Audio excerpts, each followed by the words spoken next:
Ah oui, un mythe de la domination masculine. Oh là là. Je parle des mythes. Si vous voulez bien, on va commencer. J'étais avec la Grande Loge féminine samedi dernier sur Voilà. les droits des femmes, les droits inaliénables en Europe. C'est maintenant. Vous voulez que... Très bien, bonsoir à tous. Voilà, juste un petit mot d'accueil. Je suis ravi d'accueillir la Société historique ce soir pour cette conférence sur Henri IV, avec M. Buchamblé qui va nous faire cette conférence sur la poule au pot d'Henri IV, un mythe de la domination masculine, organisée par la Société historique et son président Éric Thierry. Voilà, je vous remercie d'avoir organisé cette conférence chez nous. Toujours très intéressant de parler de l'histoire dans notre bonne vieille ville, et je reconnais beaucoup de nos amis lanois ici présents, passionnés de patrimoine, passionnés d'histoire, et qui viennent régulièrement dans ces conférences. Je salue en particulier la présence de notre ancien député maire honoraire René Deuzière, que je salue, et puis beaucoup d'élus. J'ai vu Gérard Dorel, voilà, l'éminent Gérard Dorel qui a beaucoup écrit, alors plutôt sur la géographie du Lanois et les paysages du Lanois, mais qui est aussi un grand passionné d'histoire.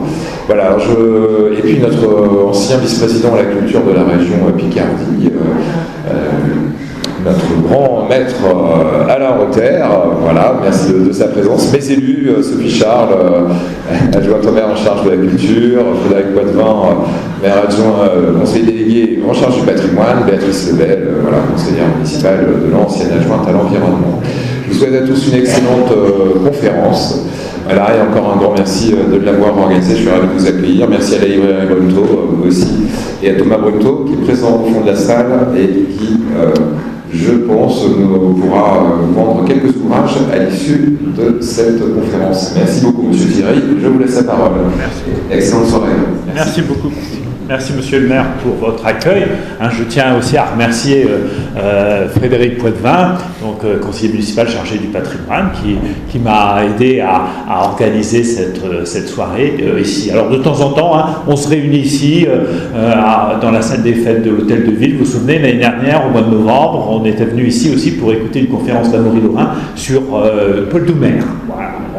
Alors de temps en temps, on vient ici, donc ça nous change un petit peu, et on est toujours très bien accueillis, alors on en profite. Alors ce soir, j'ai le plaisir d'accueillir Robert Buchamblé.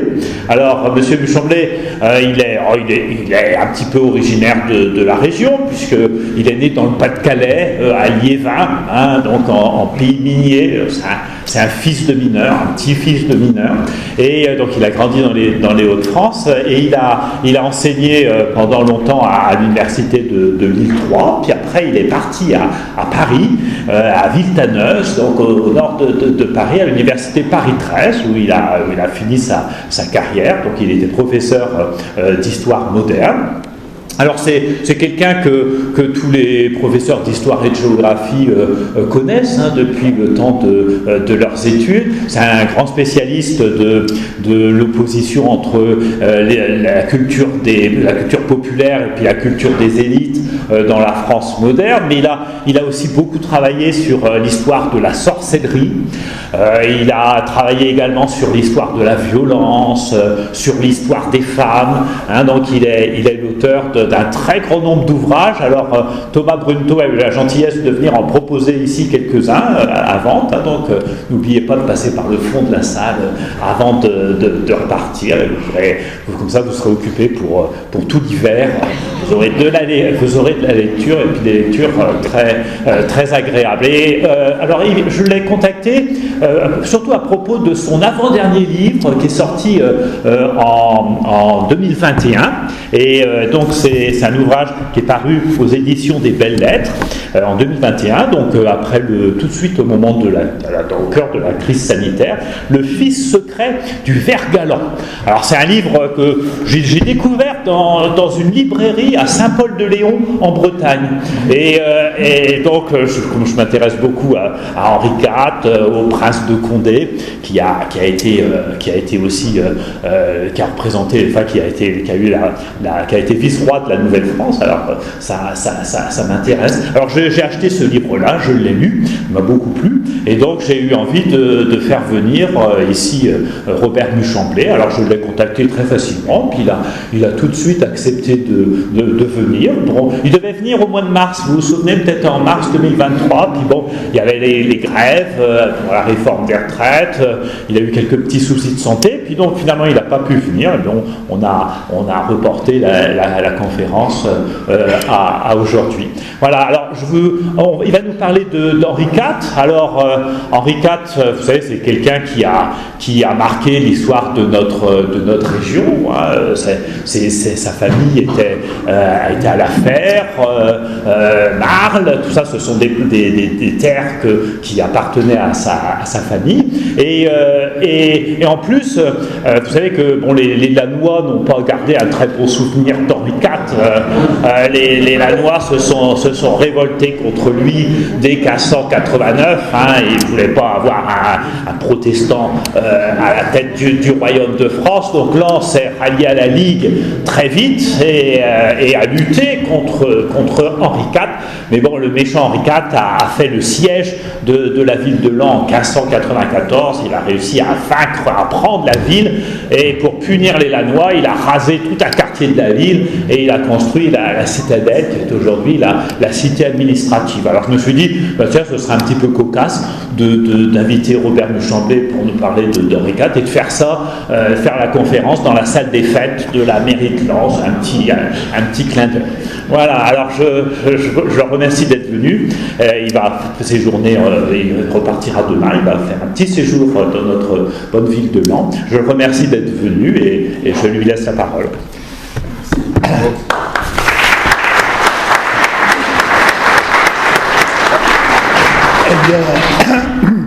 Eh bien d'abord, merci Monsieur le maire et merci à vous, Éric Thierry, de me faire revenir à Laon. La fois précédente, je m'en souviens quand même beaucoup, c'était il y a 60 ans, où mon professeur d'histoire de l'art m'a amené avec un groupe d'étudiants pour nous montrer la cathédrale de Laon. Et ça m'a fait absolument quelque chose d'extraordinaire, parce que j'ai passé 3/4 d'heure au mois de février devant le parvis de la cathédrale à regarder tous les trésors. On avait quand même un peu froid. Mais c'est une bonne méthode pour vous faire souvenir des choses. Alors aujourd'hui, je vais vous parler de Henri IV, mythe et réalité. Il y a beaucoup de mythes le concernant. Plus que du fils secret d'Henri IV, c'est une de ses petites activités accessoires. Il a fabriqué un enfant bâtard qui est devenu le prince de Condé numéro 3, c'est-à-dire le père du grand Condé, le plus grand général français, qui en réalité était un petit-fils de Henri IV, et l'a toujours su, si bien que Louis XIV a toujours beaucoup craint le prince de Condé parce qu'il réclamait la couronne. D'ailleurs, il l'a trahi son cousin éloigné, puisqu'à la fin de sa carrière, il s'est allié aux Espagnols, lui, le grand Condé. Mais enfin, ça, ce sont des histoires sur lesquelles je ne vais pas m'appesantir. Je vais vous parler de quelque chose qui est un peu mon cheminement, c'est-à-dire, comme beaucoup sans doute d'entre vous, j'ai été formaté par l'histoire Lavis. L'histoire Lavis, les vieux manuels Lavis. Et dans l'histoire Lavis, Henri IV est un héros.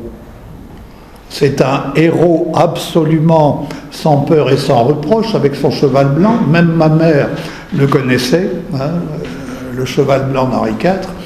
Et dans cette vision du roi, qui est en fait une vision qui a été mise en place par les républicains à la fin du XIXe siècle, à un moment où ils n'étaient pas très sûrs de conserver le pouvoir, parce que, souvenez-vous, le maréchal MacMahon était plutôt royaliste, et on aurait pu reverser dans le royalisme.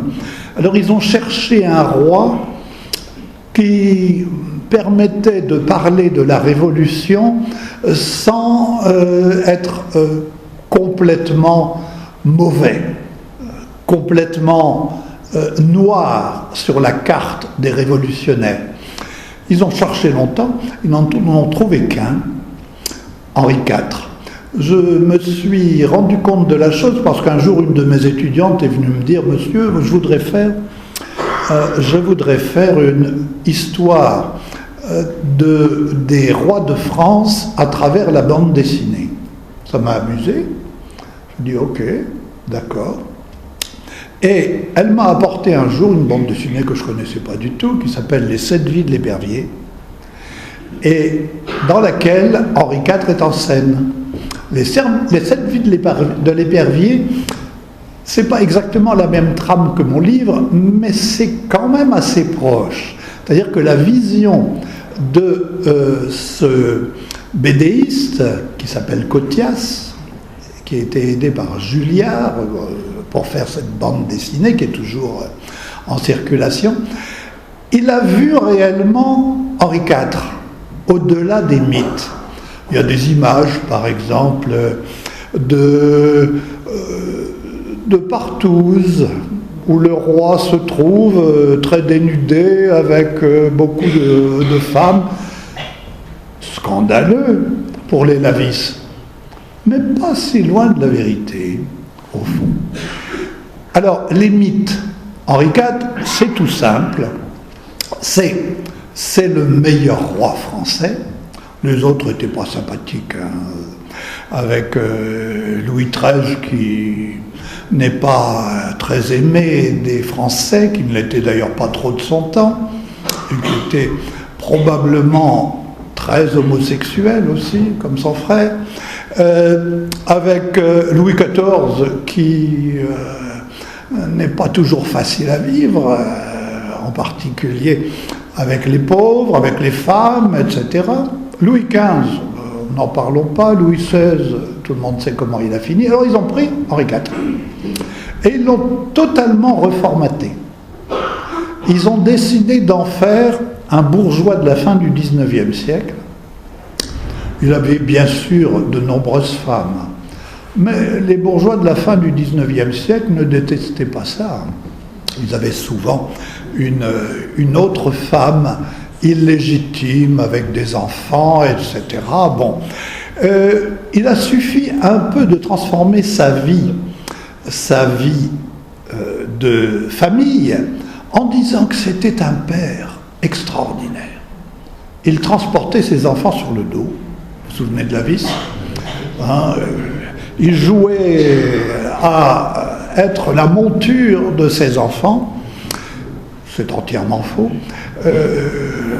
Et croyez-moi, il n'était pas du tout comme ça avec Louis XIII, qui s'en est bien souvenu. Par ailleurs, c'est un homme jovial, sympathique, ça c'est vrai. C'était un type jovial et sympathique qui était capable de se faire aimer à peu près par tout le monde. Il faut dire d'ailleurs qu'il y a été aidé par 4 ans de prison à ciel ouvert à la cour de France, juste après la Saint-Barthélemy, parce que Henri IV était un Bourbon. Un Bourbon à une époque où les Valois, les rois valois, vous avez le dernier sur l'image, c'est Henri III, 2 ans ou 3 ans avant sa mort. C'était d'ailleurs un personnage intelligent, mais assez dur et un peu méchant avec ceux qui ne lui obéissaient pas. Mais c'était un personnage d'une assez grande intelligence qui a d'ailleurs décidé qu'Henri IV serait son successeur. Il a accepté de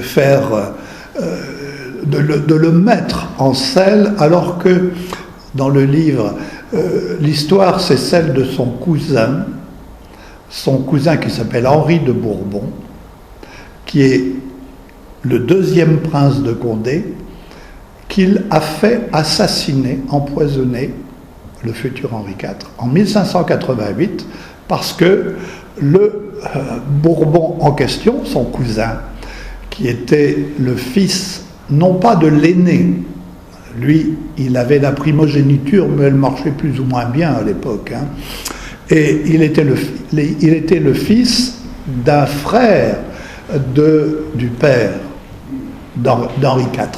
Il aurait pu réclamer, il réclamait d'ailleurs la couronne, et en fait c'était un huguenot forcené, et il a décidé qu'il devait faire un peu ce que Henri III a fait avec le duc de Guise, mais le duc de Guise n'était pas son cousin, et il l'a fait empoisonner. Au passage, il a trouvé que la veuve était intéressante, donc il lui a fait un petit bras de conduite, et le fils qui est né posthume n'était pas tout à fait posthume du cousin, c'était un bâtard de Henri IV. Bon, ça c'est l'histoire du livre, mais j'ai découvert des documents judiciaires qui concernent la femme. C'était une La Trémoille, une très grande famille. Et il y a un énorme chartrier de Thouars. Thouars, c'est leur château d'origine au La Trémoille. Et dedans, il y avait le procès au Parlement de Paris de la femme du prince de Condé qui a été accusée d'empoisonnement. En fait, c'était pas elle, c'était son amant. Mais de toute manière, c'est pour ça que le procès a traîné pendant à peu près 15 ans et que de toute façon, elle a été totalement exonérée. Ça arrive évidemment avec une justice lorsque le roi lui-même est le maître de la justice. Mais simplement, il y avait des doubles de tout son procès dans le chartrier de Thouars. Si bien que Henri IV n'avait pas pu les faire détruire. Ça existe, on peut encore y remonter. Alors, d'autres mythes importants sur le personnage, c'est qu'il avait voulu donner aux Français la poule au pot, comme vous savez. Eh bien, le mythe en question est faux également, je vais y venir, qu'il aimait les Français. Parce que le mythe de la poule au pot, c'était pour dire il adorait ses peuples et il les traitait très bien. Pas tout à fait, on va y venir aussi. Et quelques autres mythes que c'était un personnage qui n'avait pas de religion, mais qui était capable de tolérance. Pas tout à fait non plus. Je vous expliquerai ce qu'il pensait des sorcières, notamment, ce qu'il leur faisait, et toute une série de choses qui le concernent. Donc, si on veut regarder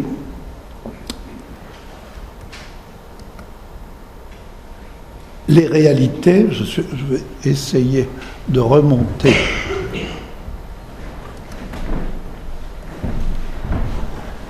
Je vais essayer de vous présenter les réalités d'abord, c'est-à-dire les images de ce temps, et ensuite je viendrai à tenter de mettre quelques bémols sur les mythes.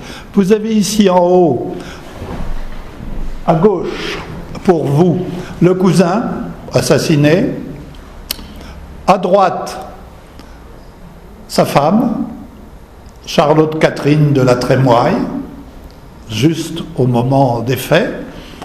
En dessous, le petit prince de Condé, à un âge où Henri IV en avait fait son héritier de 1594 à 1601 parce qu'il n'avait pas d'héritier légitime. Il n'avait que des bâtards. Alors il en avait fait son héritier, puis il lui a dit « Bon, c'est fini, tu n'es plus mon héritier, maintenant j'ai Louis XIII, qui est né en 1601. » Et à droite, vous avez un portrait de Henri IV jeune, pour que vous puissiez le comparer à son fils secret. Le personnage est exactement le profil, le nez, à part les joues qui sont un peu plus rondes chez l'enfant, c'est effectivement... J'essaie de passer à la suite. Désolé. Ah oui, il faut... Voilà, ça c'est l'enfant, encore. Je fais là. Oui, oui. D'accord, bon. Là, vous avez quelques-unes de ces femmes. Celle qui est à gauche est une espionne de Catherine de Médicis, Madame de Sauve, qui a été une de ses initiatrices sexuelles et qui pouvait permettre à Catherine de Médicis d'avoir un certain grappin sur le futur Henri IV, qu'elle a décidé de marier à sa fille, Marguerite, la reine Margot. Et c'est au cours du mariage de Henri IV et de Marguerite que Charles IX et Catherine de Médicis ont déclenché la Saint-Barthélemy. Alors, un poignard sur la gorge, Henri, qui s'appelait Henri de Navarre, il était devenu l'héritier du petit royaume de Navarre, sa mère était morte opportunément quelques semaines avant la Saint-Barthélemy, peut-être empoisonnée. Catherine de Médicis avait quelques objectifs en mariant sa fille avec Henri. Donc, notre personnage a passé 4 ans sous la menace des couteaux. Charles IX avait un peu envie de le faire assassiner. Mais Catherine de Médicis a toujours pesé pour l'en empêcher. Et par chance pour lui, il avait la faconde, il se présentait, il présentait bien, ça c'était un caractère, c'était un homme très intelligent, Henri IV, il était très fin, et il percevait très facilement les dangers, parce qu'il a passé 4 ans, réellement, à la cour, au milieu des dangers, et il s'en est tiré. Il a même accepté d'aller, à ce moment-là, faire la guerre contre les Huguenots avec le futur Henri III que je vous ai présenté tout à l'heure. Ensuite, vous avez celle qui est à droite, Diane d'Andoin. Diane d'Andoin s'appelait Corisande dans les lettres. Elle se faisait appeler Corisande. C'était une magicienne. Agrippa d'Aubigné la détestait. Agrippa d'Aubigné était dans sa jeunesse l'écuyer de Henri de Navarre. C'était un très proche et il est resté assez longtemps. Ensuite, vous avez l'emmerdeuse patentée, c'est-à-dire Henriette de Balzac d'Entragues, qui était en fait d'origine très particulière et également fort versée dans les sciences occultes, j'y viendrai tout à l'heure. Cette Henriette était la fille de Marie Touchet, qui a été la maîtresse de Charles IX, dont elle a eu un fils, qui est le frère aîné le demi-frère aîné de cette dame, et cette dame était légitime. Marie Touchet s'était mariée avec un personnage extrêmement entreprenant qui a vendu sa virginité pour 100 000 écus d'or à Henri IV. Il avait les moyens. Bon, il y en a d'autres, hein, parce que c'était un... Aujourd'hui, on aurait peut-être tendance à le placer du côté des, comme disent les Américains, des womanizers, de ceux qui sautent sur tout ce qui bouge. Et d'ailleurs, il y a toute une série de choses que Voilà. Alors, le voilà en majesté,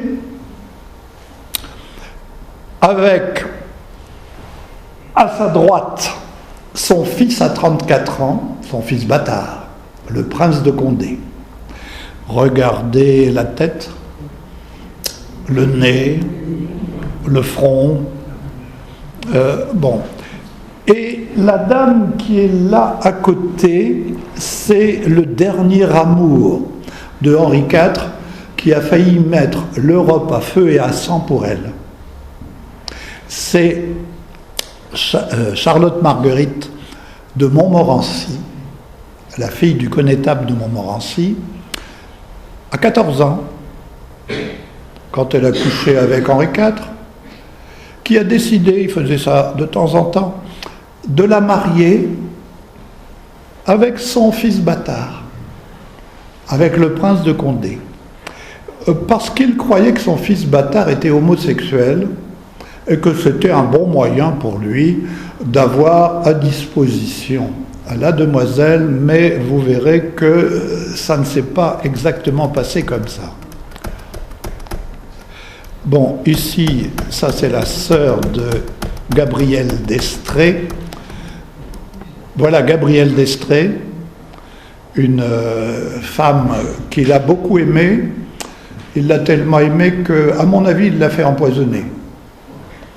Parce qu'elle avait obtenu de sa part une promesse écrite absolument faramineuse qui était qu'il l'épouserait, qu'elle serait la reine, si elle lui donnait un garçon. Or, elle lui a donné un garçon. Et à l'époque, en 1599, quand, à mon avis, il l'a empoisonné, le pape poussait Henri IV à épouser Marie de Médicis, ce qu'il a fait. Et ensuite, il a eu, dans la foulée, un héritier légitime, Louis XIII. Donc, elle gênait profondément. Et je vous expliquerai pourquoi je crois que ça, c'est le grand Condé, je terminerai là-dessus, c'est-à-dire, c'est le fils du fils, le plus grand général français des années Louis XIII, Louis XIV, qui était, lui, un génie militaire. Henri IV n'était pas un génie militaire, encore un mythe. Il s'est fait rouler comme un bleu par le plus grand général de l'époque, qui était Alexandre Farnèse, au service des Espagnols, qui a envahi la France pour tenter d'empêcher Henri IV de prendre vraiment la couronne dans les années 1594. Et Farnèse a fait ce qu'il a voulu de Henri IV. Henri IV était complètement perdu par la stratégie et la tactique de Farnèse, qui était un très grand général. Par malheur, il est mort. Par malheur pour lui, il est mort très rapidement, Farnèse. Et bon, l'Espagne n'avait plus le grand général à opposer à Henri IV. Les choses ont changé.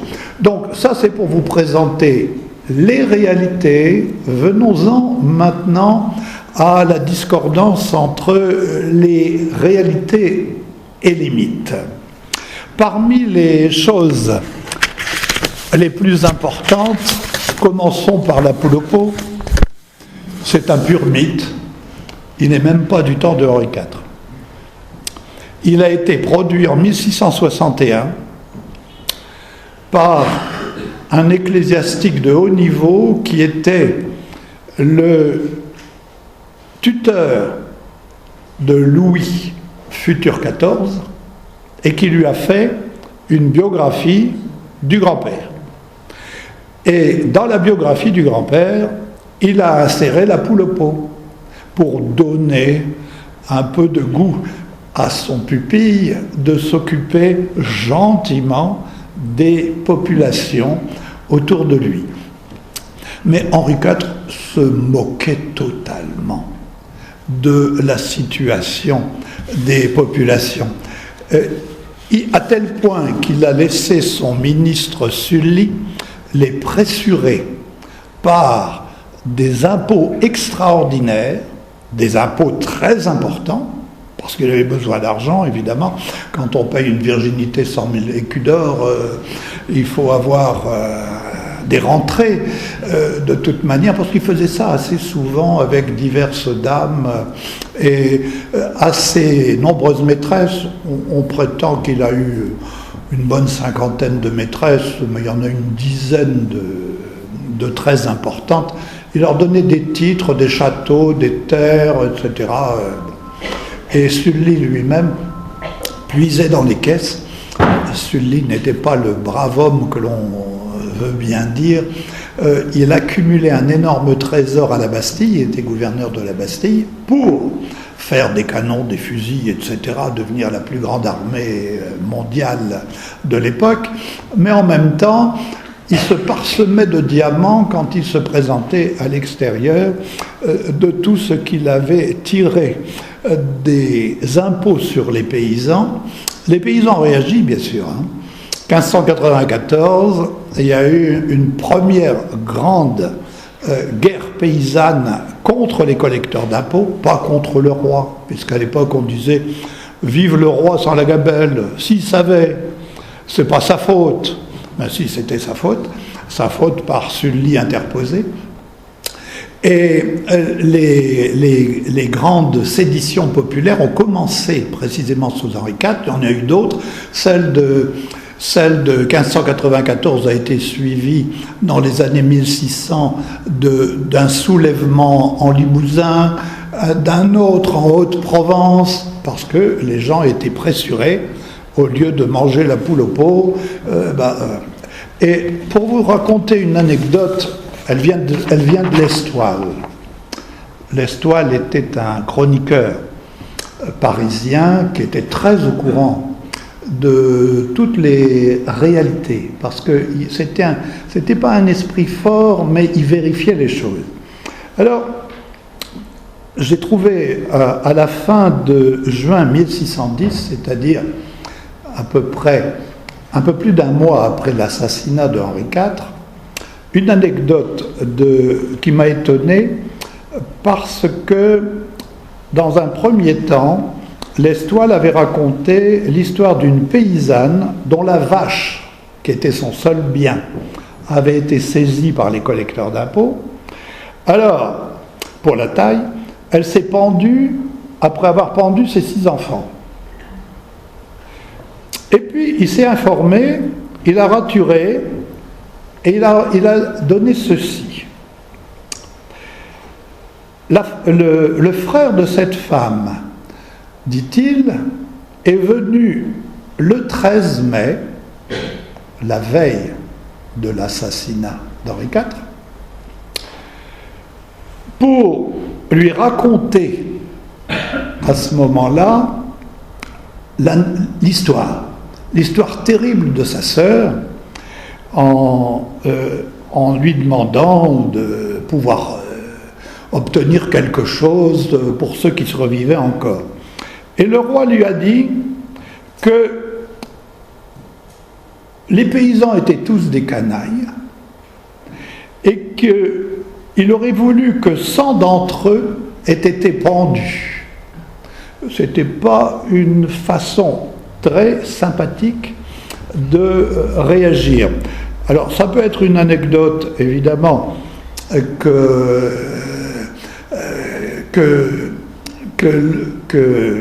le chroniqueur sort parce qu'il sait que Henri IV est mort, donc qu'il ne risque pas trop de soucis, mais il ajoute, on ne sait jamais, qu'il a réagi comme ça au contraire de son naturel bénin et miséricordieux. Bon, hein, on fait quand même attention parce qu'on ne sait jamais à ce qui pourrait vous arriver. Alors, le récit est donc, comme vous voyez, un récit en 2 temps. Il y en a beaucoup d'autres comme ça.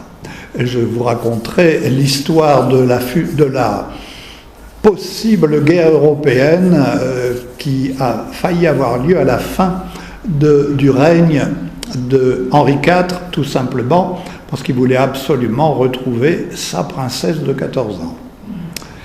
Alors, d'un côté, de ce côté, du côté de la Paulette aussi, vous connaissez le fait que la Paulette était un impôt qui a été créé par Henri IV parce qu'il cherchait de l'argent de tous les moyens imaginables.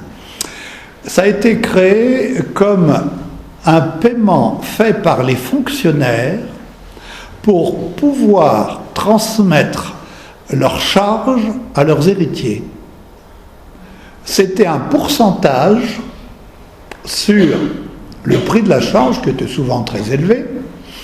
Alors, ils payaient chaque année un pourcentage, ça faisait plus de diamants pour Sully, plus de beaux habits. À la fin de sa vie, Henri IV s'est mis à s'habiller de manière extraordinaire parce qu'il voulait passer pour le pan parmi toutes les donzelles de la cour. Donc, la façon, en somme, de... Je suis en train de perdre mon fil. La Paulette, oui. Les impôts ont énormément augmenté sous Henri IV. C'est une histoire d'historien que de prétendre qu'il a remis la France sur les rails, que tout s'est bien passé et que les gens ont mangé à leur faim. Ça a ouvert un cycle d'immenses guerres paysannes. Louis XIII a dû batailler parce que lui aussi a augmenté sans arrêt les charges pour ces guerres. La France était en guerre à ce moment-là, en guerre de conquête, en guerre contre l'Espagne, etc. Mais c'est Henri IV qui a commencé ce genre de choses. Et il pratiquait de cette manière avec les villes. Par exemple, avec la ville de Saint-Jean d'Angély, qui était la ville où il était allé longtemps pour voir la veuve du prince de Condé, qui avait là son bastion, qui était une ville huguenote, et qui était le bastion du prince de Condé, avec un palais, etc.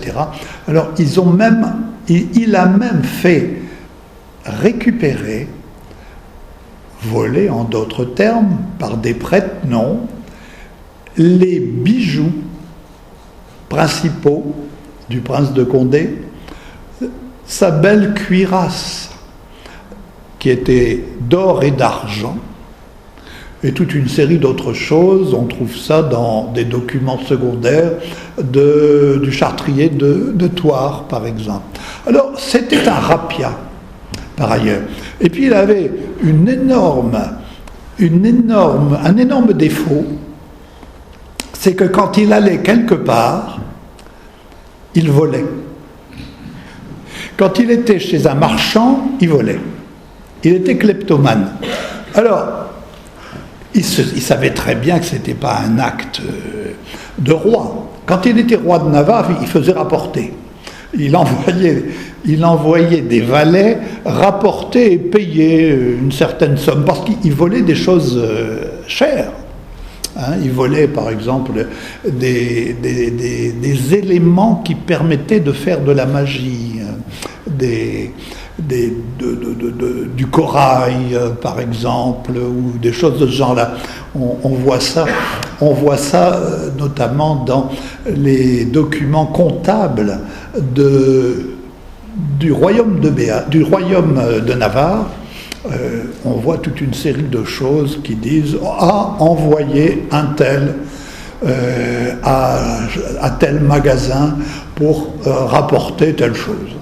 Donc c'était un personnage un peu bizarre par certains points. Et en fait, il avait un peu le sentiment aussi que toute femme pouvait être sienne. Alors, je vous en ai montré quelques-unes, il y en a d'autres. La petite que je vous ai présentée à la fin, la princesse de 14 ans, princesse de Condé, était la fille du vieux connétable de Montmorency, Le connétable de Montmorency a obtenu son titre de Henri IV. C'était son compère. Et il fonctionnait comme lui d'ailleurs. Il avait une vie sexuelle aussi libre. Talleyrand d'Héréo dit même ces filles ne partaient pas vierges chez leur mari, dit-on. Moi je ne le crois pas, mais avec ses parentes, les gens, etc., le connétable de Montmorency vivait d'une manière qui était un petit peu critiquable. Bon, le connétable de Montmorency avait épousé tardivement une jeune femme qui était une petite noble de Budos. Elle n'était pas riche du tout et il l'a épousée pour sa beauté, la plus belle femme de France. Et cette dame a produit la petite Marguerite Charlotte, sa première-née, ainsi d'ailleurs que son seul héritier mâle, celui qui va reprendre les biens des Montmorency après sa mort. Mais Louise de Budos a été approchée par un certain Henri IV et lui a cédé. Bon, apparemment, d'après les chroniqueurs et les sources, c'était plus pour faire enrager Gabriel d'Estrées que pour le plaisir de coucher avec le vieux Barbon, parce que le vieux Barbon ne sentait pas très bon. Nous le savons par deux sources. Il sentait vraiment pas bon. La première source, c'est Agrippa d'Aubigné. Agrippa d'Aubigné était son écuyer, c'est-à-dire il lui tenait la jambe pour le faire monter en selle. Et il disait... En fait, Henri IV avait une maladie héréditaire, une maladie des aisselles, des plantes de pied, etc., qu'il a transmise à Louis XIII, comme ça on est sûr que c'est son fils, et que Louis XIII a transmise à Louis XIV. Hein, ils avaient une maladie, j'ai oublié son nom scientifique, mais ils avaient une maladie. C'était pas seulement de la malpropreté, il était souvent à cheval aussi pendant des jours entiers, bien sûr, mais il avait une odeur tellement forte qu'un jour, Henriette, qui aimait beaucoup le titiller et qui disait quelquefois des choses pas très agréables à entendre, lui a dit un jour, en forme de plaisanterie quand même, « Mais vous puez comme charogne, sire !»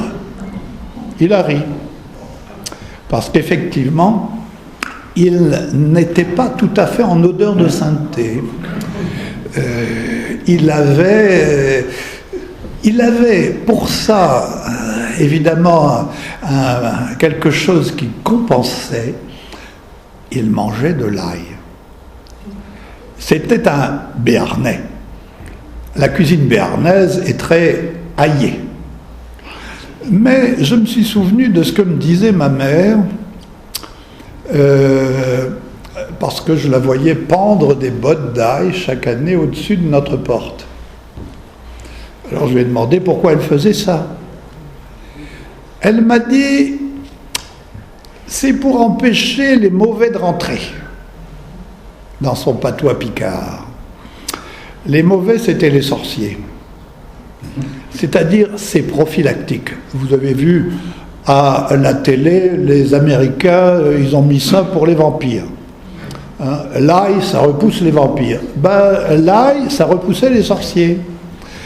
En fait, ça me permettra tout à l'heure de venir sur le fait que Henri IV était aussi un sacré personnage du côté de la magie et de la sorcellerie. Mais poursuivons les choses. Il avait une tendance à, je vous disais, à sauter sur tout ce qui bouge. C'est que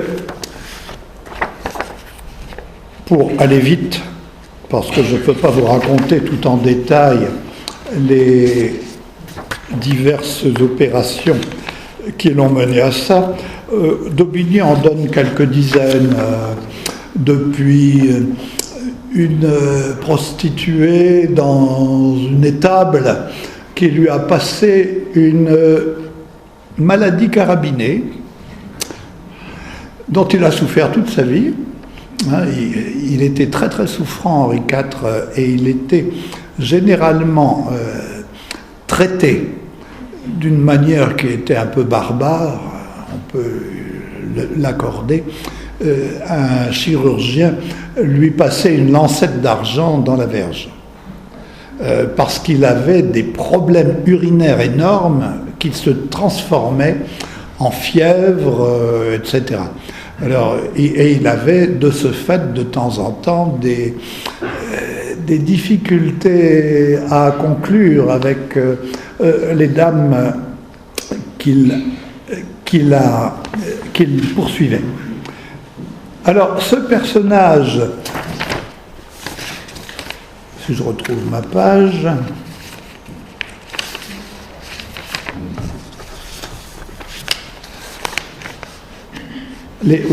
ce personnage a terminé sa vie comme un sultan. Un sultan. C'est-à-dire, en mai 1608, juste un mois avant la naissance de son fils cadet Gaston, il a des amours de passage, ça c'est fréquent.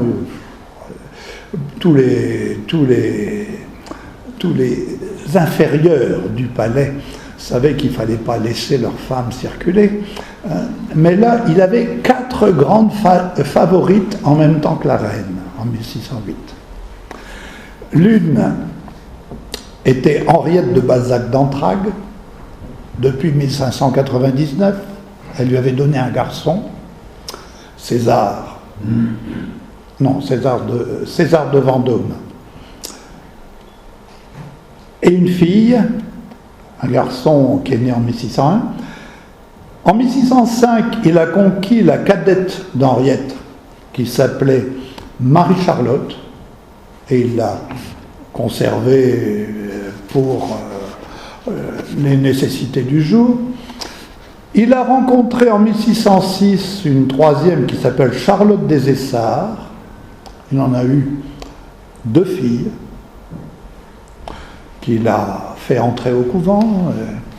Comme ça, elles ont pu lui trouver un peu de miséricorde. Et en 1607, probablement, Jacqueline de Bueil, qui devient mère d'un garçon en 1607.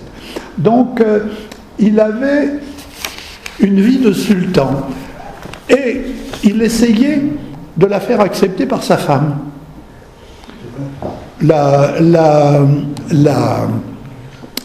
L'idée selon laquelle c'était un brave père de famille, gentil, avec ses enfants sur le dos, c'est tout simplement qu'il avait composé une pouponnière de ses enfants bâtards et de ses enfants légitimes à Saint-Germain-en-Laye.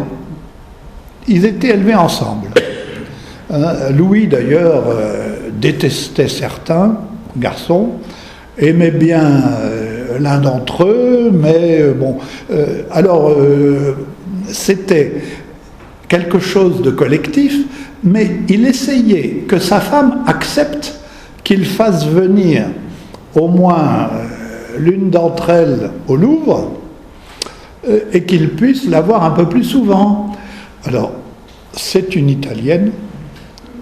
Elle avait un caractère de cochon. Elle lui faisait des crises conjugales permanentes. Tellement que quand elle se mettait en colère, il filait. Il partait sans demander son reste. Il attendait une semaine ou 2. Et puis il revenait la bouche en cœur, sans changer quoi que ce soit, à sa vie de patachon, qui était l'essentiel de son existence. Quoique, effectivement, comme dit le chroniqueur dont je vous ai parlé tout à l'heure, c'était pas un foudre de guerre, Henri IV. En réalité, il avait les yeux plus grands que le ventre, comme aurait dit ma mère. C'est-à-dire que dans certaines de ses lettres d'amour, il s'excuse. Il s'excuse auprès d'Henriette. Bon, je viens vous voir, mais faudra être gentil, quoi. Hein, je suis pas en forme. Je traduis dans mon langage la façon empoulée dont il racontait cette histoire. Et Talleyrand, j'ai retrouvé son nom, dit qu'effectivement, c'était pas un foudre de guerre, c'était plus de l'apparence, une sorte de volonté d'être le super-mal, d'être considéré comme le super-mal. Et à la fin de sa vie, il a eu une crise finale qui est proche de la folie.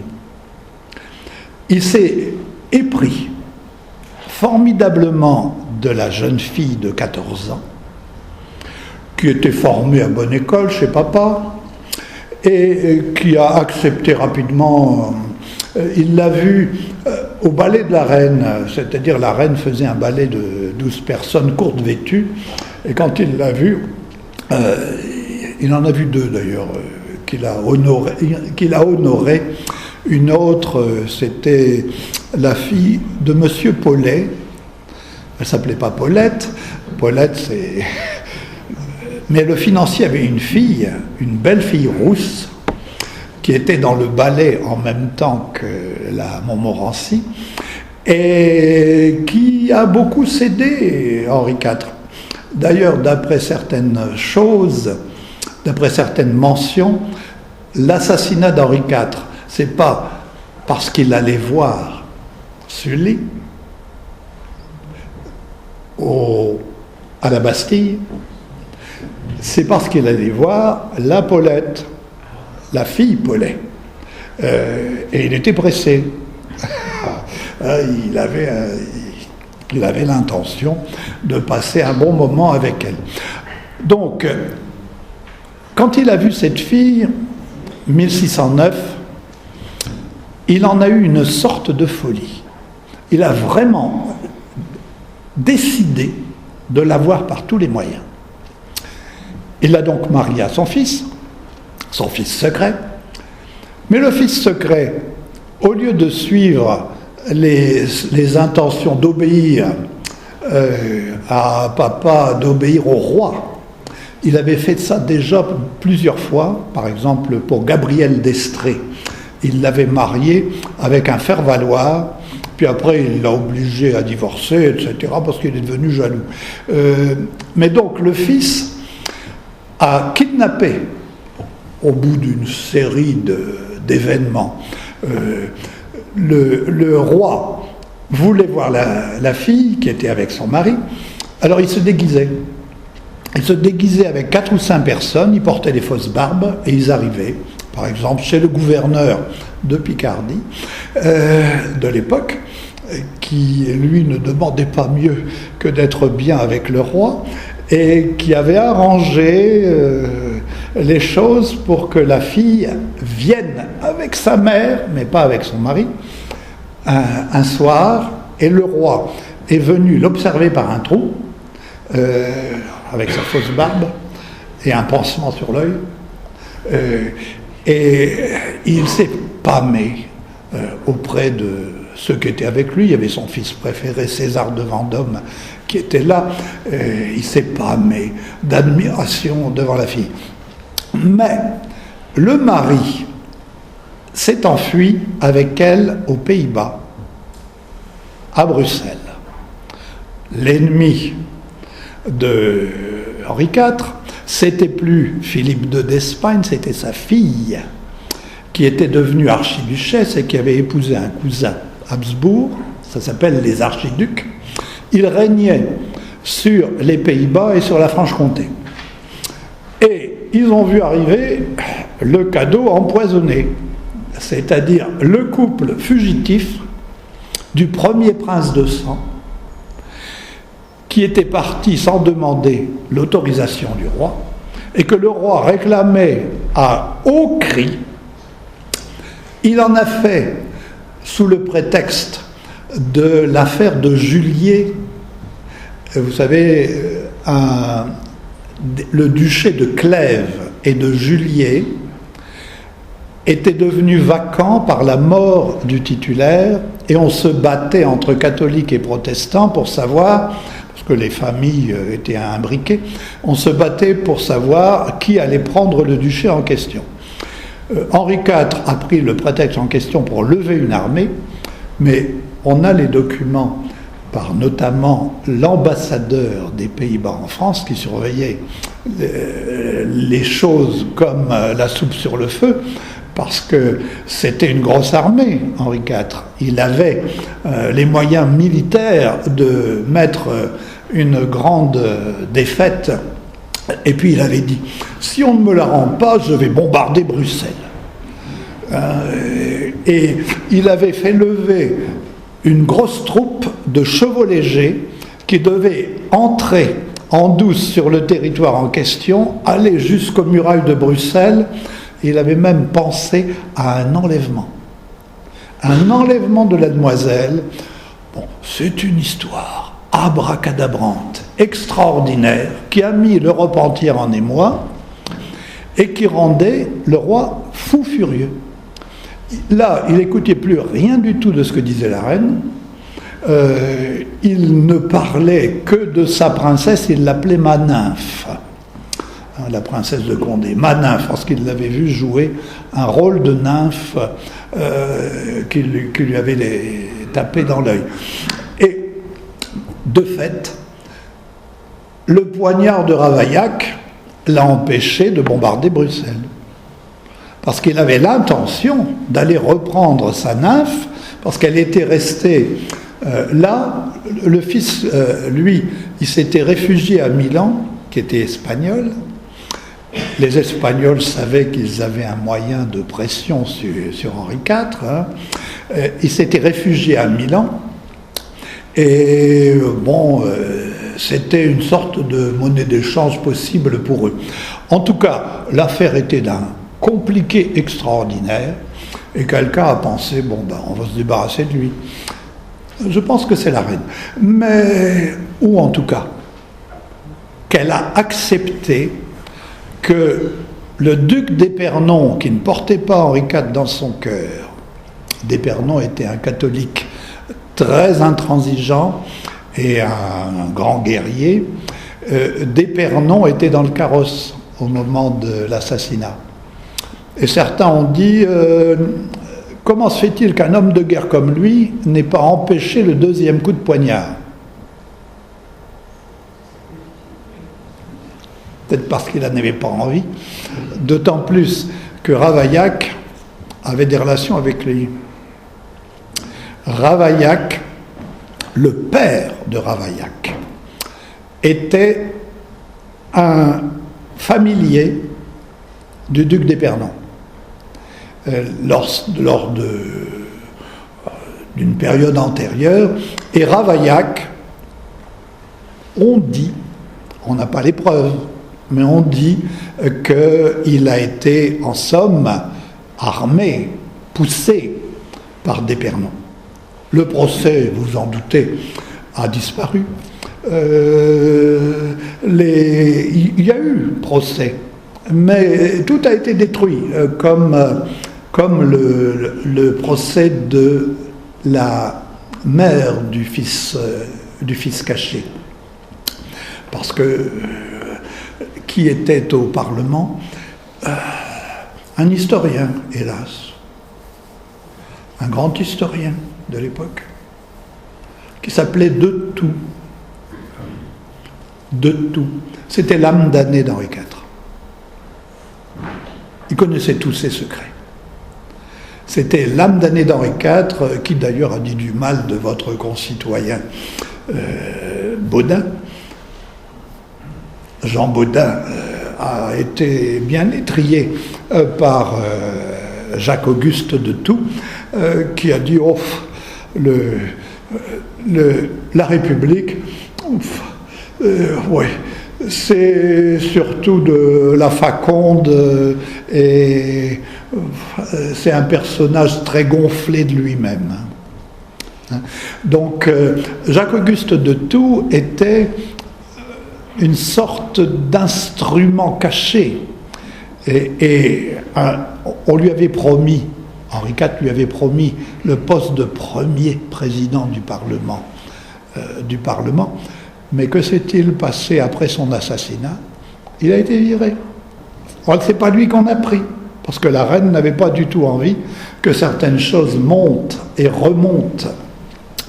Alors, pour conclure, une petite chose qui est sans doute l'une des plus mal connues du personnage, c'est sa propension à la magie. Elle est racontée par Agrippa d'Aubigné, encore lui, qui était lui-même extrêmement proche des positions extrémistes de Bodin concernant les sorcières, brûlez-les toutes, elles ne méritent que ça, qui croyait au loup-garou, le bon huguenot, et qui raconte, mais alors ça c'est assez extraordinaire, il raconte deux choses.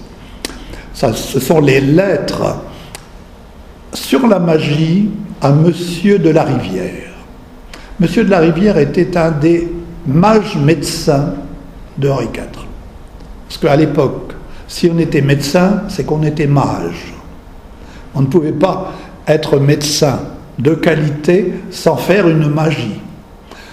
Et on ne pouvait pas non plus assassiner quelqu'un sans utiliser la magie. Si bien d'ailleurs que non seulement il y a ce que raconte d'Aubigné, mais il y a les coïncidences. Quand son cousin a-t-il été empoisonné? Un jeudi. Il est mort le samedi. Le poison s'est révélé le jeudi et il est mort le samedi. Quand Gabrielle d'Estrées a-t-elle été empoisonnée? Pratiquement sûr.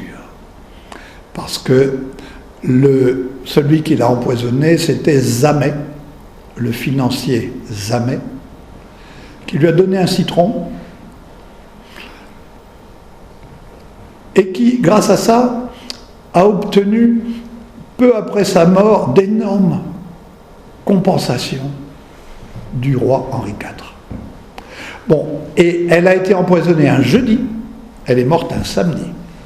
Pourquoi jeudi? C'est le temps des sabbats de sorcières. Tout le monde sait ça, disait Bodin. Les sorcières se réunissent le jeudi soir parce que c'est de la démonologie, c'est-à-dire ce sont des gens qui sont des chrétiens, des théologiens, qui vous donnent en gros le culte à l'envers, le contraire du christianisme. Pourquoi le jeudi? Parce que le lendemain, c'est le vendredi. Le vendredi, c'est le jour du Christ. Comme disait ma mère, on ne fait pas la lessive le vendredi. Il y a des interdits qui traversent les siècles comme ça. Le jour du Christ. Donc, il y a ces événements, mais d'Aubigné nous raconte, lui, des choses sur la magie et des choses sur la sorcellerie. Il nous dit, je n'ai pas bien repéré parce que les documents ont disparu. Je crois que c'est en 1587 que l'affaire se passe. C'est à Pau. Le roi de Navarre apprend que quelqu'un, une femme, a dénoncé 40 sorciers. Bon, il s'invite au tribunal. Il assiste au tribunal avec d'Aubigné, avec son chancelier, avec quelques hommes de confiance. Et qu'est-ce qu'on fait? 34 morts. C'est ce que dit d'Aubigné, mais on n'a pas les documents n'existent plus. 34 sorciers dénoncés par une fille de 22 ans ont été brûlés. Et le roi est venu regarder les tortures et tout son aéropage était tout à fait d'accord pour brûler les sorcières. Daubigné dit « Ah, ça va faire comprendre à ces cons du Parlement de Paris qui ne brûlent pas les sorcières qu'il faut le faire. » Parce qu'au Parlement de Paris, au contraire, on n'était pas du tout sur la longueur d'onde de Baudin, on était extrêmement prudent avec la sorcellerie. La France est le pays où on a le moins brûlé de sorcières à l'époque. Le Parlement de Paris, 8 millions d'habitants, il y a 115 bûchers. 115, pas plus. Du Parlement, en appel. Et le Parlement réclame que les tortures et les condamnations à mort soient envoyées en appel chez lui. Sauf Jean Arvilliers. Parce que Baudin a réussi à convaincre le juge de ne pas aller en appel, de ne pas la laisser aller en appel. Vous savez pourquoi? Tout simplement parce que le juge s'était fait taper sur les doigts auparavant dans une autre affaire de sorcellerie. Il avait emprisonné un garçon, un homme sorcier, et celui-là était mort en prison de la torture. Alors le Parlement de Paris, furieux, avait envoyé le juge, qui était le lieutenant du roi,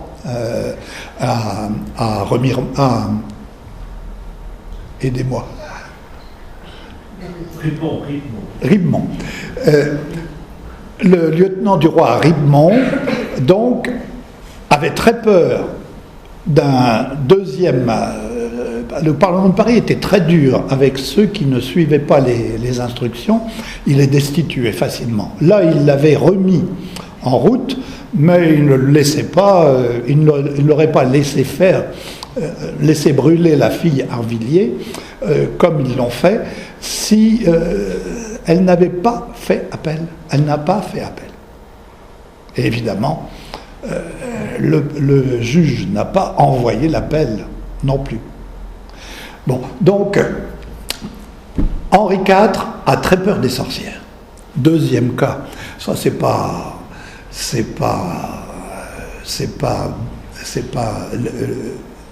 Daubigné qui le dit. À la fin de son règne, il était prêt à mettre aussi la France à feu et à sang avec les sorcières. Il a envoyé en Labour, Pays Basque, un certain Pierre de l'Ancre avec une commission express pour juger les sorcières locales, les sorcières basques. Pierre de l'Ancre était un conseiller du Parlement de Bordeaux, c'est-à-dire c'était un juge. Et Pierre de l'Ancre était un fou furieux, il en a brûlé 80. Et il en a envoyé peut-être autant à ses collègues en disant « brûlez, brûlez, brûlez, brûlez ». Alors, les collègues du Parlement de Bordeaux en ont brûlé une vingtaine, et puis ils ont refusé, après, de brûler qui que ce soit jusqu'en 1613. 1609, 1613, Pierre de l'Ancre a été désavoué, il a obtenu un poste de conseiller royal. Bon, le désaveu n'est pas si mauvais dans certains cas. Deuxième chose, la magie, ça c'est plus important. La magie, c'était le monde de la deuxième moitié du XVIe siècle. Tous les rois croyaient à la magie. Charles IX, par exemple, avait un mage attitré qui s'appelait Trois Échelles, Baudin. Trois Échelles, Trois Échelles, il a monté la quatrième, celle de la potence. Parce que le roi n'a pas été content de quelque chose de lui, je ne sais pas quoi, personne ne le sait, et il lui a dit, bon, je te condamne à mort, le Parlement a condamné Trois Échelles à mort, mais je te gracie si tu dénonces tes complices.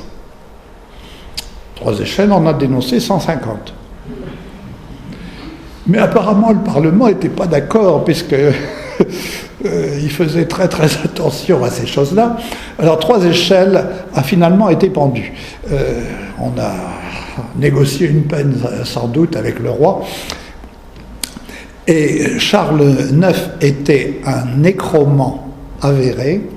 Une anecdote qui est racontée par Bodin concerne l'histoire d'un roi, il ne dit pas son nom, mais c'est très probablement Charles IX, qui était, d'ailleurs, Bodin était un familier de Charles IX à partir de 1570. Charles IX l'utilisait pour faire de l'argent dans les forêts normandes et pour venir lui raconter des histoires de magie. Parce que Bodin en connaissait beaucoup, effectivement. Alors, Bodin raconte l'histoire d'un personnage qui est venu à la demande d'un roi de la chrétienté, qui est mort dans l'affaire. Ça ne pourrait être que Charles IX en 1574, l'année de sa mort. C'est un dominicain qui est convoqué, qui vient, un dominicain nécromant, qui vient dire une messe, qui consacre l'hostie, qui fait venir un enfant de 10 ans, qu'il fait décapiter, pour poser la tête sur l'hostie afin de l'interroger. C'est comme ça que l'on interroge les âmes, l'avenir, etc. Et la tête répond seulement « je souffre » en latin. Le roi pique une colère formidable, demande qu'on retire la tête de devant chez lui et meurt enragé. C'est probablement Charles IX. En tout cas, l'histoire, à moins qu'on ne croie rien de chez Bodin, l'histoire était tout à fait possible. Henri IV faisait-il des choses de ce genre-là? Eh bien, il m'est arrivé, parce que je suis très curieux, de trouver un document extrêmement intéressant.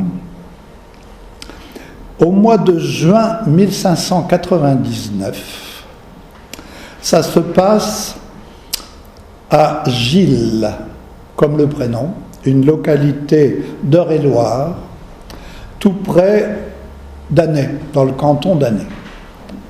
Le curé a noté dans ses registres, c'est peut-être un curé méchant contre Henri IV, au mois de juin, il est venu un bruit que 100 cuirassiers prenaient les enfants mâles depuis l'âge de 7 ans et au-dessous pour en avoir le sang. Et disait-on que c'était pour faire un bain au roi ou à son bâtard. Alors, en fabulation, vous savez, en 1750, il y a eu une émeute de police contre Louis XV pour une affaire de ce genre-là, une affaire d'enfants enlevés. Il a dû vouloir faire comme son ancêtre. Et Henri IV, lui, à ce moment-là, il est au château de Bois-Malesherbes, en train d'essayer de faire céder cette de Henriette d'Entragues, qui était manipulée par sa famille et qui était elle-même tout à fait capable de manipuler le roi. Non seulement il voulait 100 000 écus d'or, mais il voulait beaucoup d'autres choses. Il voulait des châteaux, etc. Son frère, qui était le fils de Charles IX, était dans l'affaire. Alors il était chez le père d'Henriette et il expédie plusieurs lettres de là, parce qu'il est en difficulté apparemment à la convaincre, peut-être aussi un petit peu de difficulté passagère masculine. Alors il envoie une lettre à Sully le 7 juin 1599 et il ordonne de faire bonne réprimande à ce gros accusé d'avoir pris du sang sur les barbares, sur les barbiers, car cette curiosité ne peut être de bonne odeur. En fait, l'histoire lui est revenue dans la figure. Il avait fait enlever des enfants par son comparse en nécromancie le maréchal de Biron, le jeune maréchal de Biron. Il y a 2 maréchaux de Biron. Son grand ami, son très grand ami, avec qui il fait de la nécromancie. Par exemple, en 1595, ils envahissent tous les deux la Franche-Comté, ils rasent, boum, boum, tac, et le roi apprend que vient de mourir dans un lieu quelconque, ils ne disent pas où, un très grand devin, genre nécromant. Et ils y vont tous les deux pour se faire dire l'avenir, par l'âme du mort. Comment ils ont fait? C'est pas dit.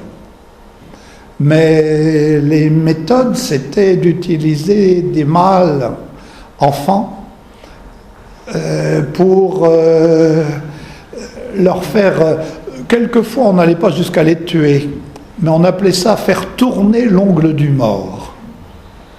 L'enfant était chargé d'interroger dans son innocence l'âme méchante et dangereuse d'un mort nécromant pour obtenir des affaires.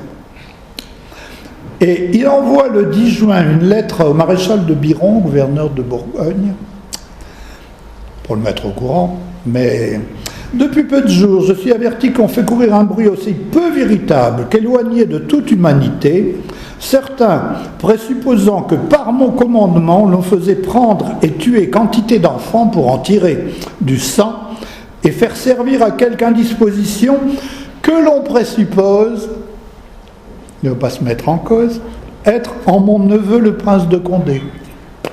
Hop. Donc, il dit, après tout, c'est peut-être pas faux, mais c'est pas moi. Et renvoie l'ascenseur à son fils bâtard, le prince de Condé. Nécromancie, et il y a toute une série de documents qui sont donnés par Agrippa d'Aubigné qui racontent que tous les médecins de Henri IV étaient choisis parce qu'ils étaient des spécialistes de magie. Et qu'en particulier, pour empoisonner quelqu'un, il faut un médecin nécromant. Parce que le poison n'est pas efficace sans avoir... Et vous savez, en somme, Henri IV a donné le sens de la chose parce que quand son cousin est mort, il a envoyé une lettre à Corisande, sa maîtresse, où il jubile, où il dit « Ça s'est passé jeudi, les diables sont déchaînés. » Les diables sont déchaînés. Le jeudi, on déchaîne les diables. Le choix du jeudi. Et Corisande lui dit en gros, parce que les lettres sont des lettres qui peuvent être lues par d'autres, bien sûr. Alors, elle lui dit, les diables ne sont pas déchaînés. Enfin, elle lui dit, calme-toi un peu. En tout cas, les rois, y compris lui, mais y compris Louis XIII, y compris Catherine de Médicis, bien sûr, y compris Henri III également, sont tout à fait subjugués par la magie, pas la magie des sorciers, on les appelle aussi des sorciers, mais c'est des sorciers de cour. Il y a des sorciers aussi chez les papes, il y a des sorciers chez les rois étrangers, etc. Et donc, Henri IV est un personnage un peu complexe. Je vais peut-être clore là-dessus.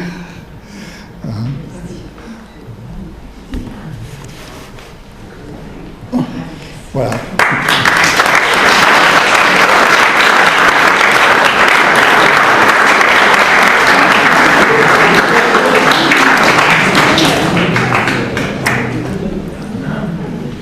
Il y a des questions, je ne sais pas.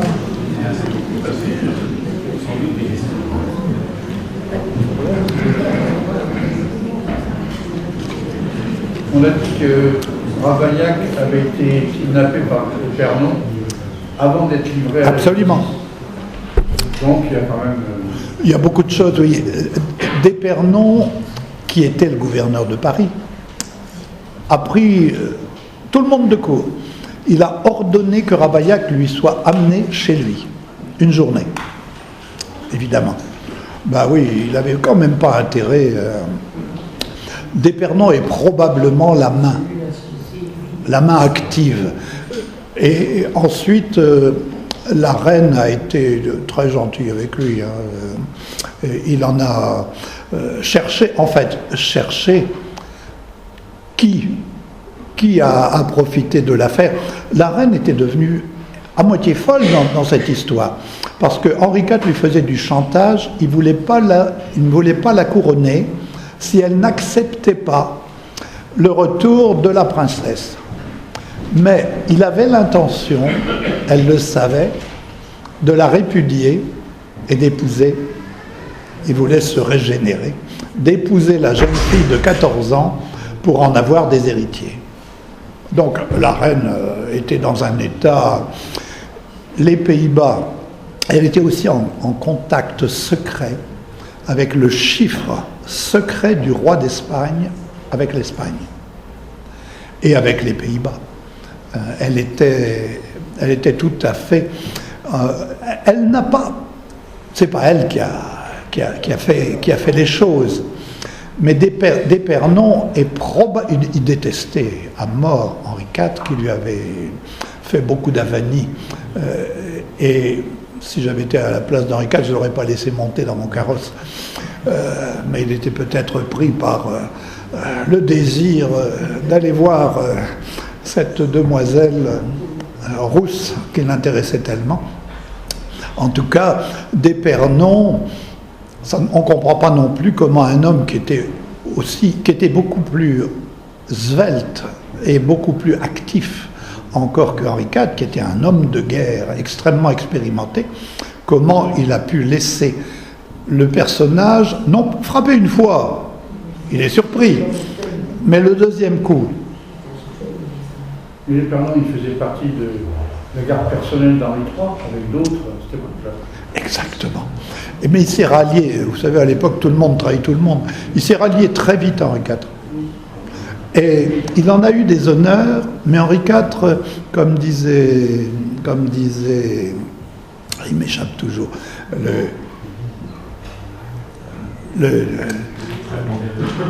Talmanderéo, comme disait Talmanderéo, Henri IV n'estimait personne, contrairement à ce qu'on croyait. C'était un jovial de façade, mais il n'aimait que lui. Alors, il l'a, peu à peu, il l'a trouvé gênant, qui lui prenait beaucoup d'espace, qui était dangereux, etc., qui savait des choses en plus, parce qu'il était le gouverneur de la région où son cousin a été assassiné. Et bon, bien. Donc, il l'a peu à peu repoussé, il lui a laissé ses activités principales, mais il l'avait en réalité mis sur la touche. Alors d'Épernon, effectivement, s'est vengé, et après, par la suite, il a eu beaucoup d'aide financière de la part de la reine, ce qui est un peu bizarre.